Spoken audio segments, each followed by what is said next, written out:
We think a lot about light at Christmas.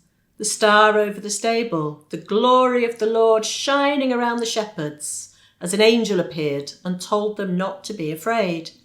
But most of all, of course, the light shining in the darkness, which the darkness could not overcome. Light takes on a particular importance in the dark winter months. Now, of course, spring is slowly arriving. The days are getting longer and lighter, and my thoughts turn to those lines from the song of Zechariah that we say at morning prayer. In the tender compassion of our God, the dawn from on high shall break upon us. There's something special about the cold light of dawn, that slightly eerie light just before sunrise. If you're up early enough, it can transform the most ordinary street or garden into something strange and somehow mysterious, giving us the opportunity to see the ordinary literally in a new light. It's followed, of course, by sunrise, which may come with something equally mysterious. Bright clouds of pink and gold trailing their glory across the skies. In today's reading, we're given a picture of a bright cloud, the glory of the Lord, and of Peter, James and John seeing Jesus transformed into something strange and mysterious, as his face shines like the sun. Jesus, face shining, clothed, dazzling white, talking to Moses on one side and Elijah on the other. And then the voice of the Lord is heard from within the cloud, echoing the words heard at Jesus' baptism. This is my Son, the beloved, with whom I am well pleased. Listen to him. The voice of God, the cloud of glory, a transfigured Jesus talking to Moses and Elijah. No wonder the disciples fall to the ground in terror. But then Jesus, their friend, physical, human Jesus, touches them, tells them to get up and not be afraid. And when they dare to look up, there's only Jesus.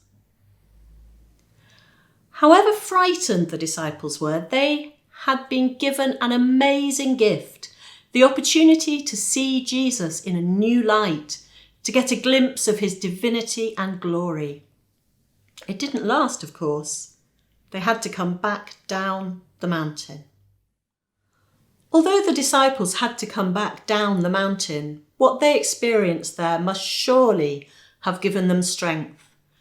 Strengthened them when, on another hilltop, they watched Jesus' body, not clothed in dazzling white, but naked, his face not shining, but bloody and bruised, hanging on a tree, flanked not by Moses and Elijah, but two thieves.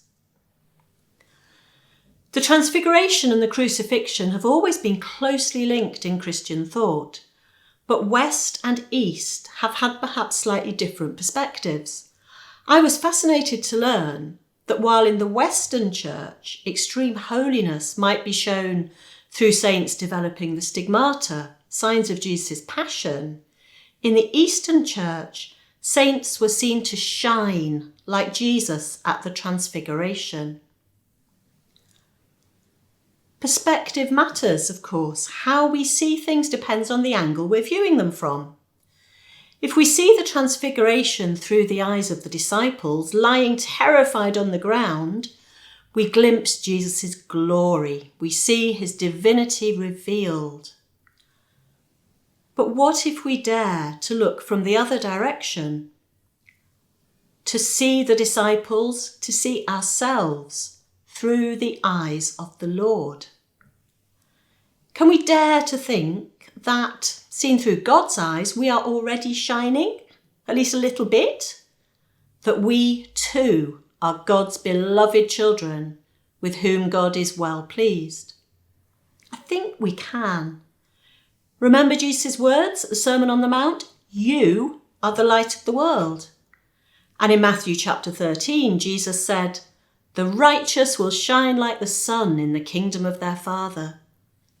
And what about St. Paul when he says, "We all, with unveiled face, beholding the glory of the Lord, are being transformed into the same image from one degree of glory to another. If we listen to Jesus, take strength from his presence with us, we, like the disciples, can get up, stop being afraid, and trust that as we follow him, we are becoming more and more like him, changing from glory into glory until our faces too shine like the sun. Amen.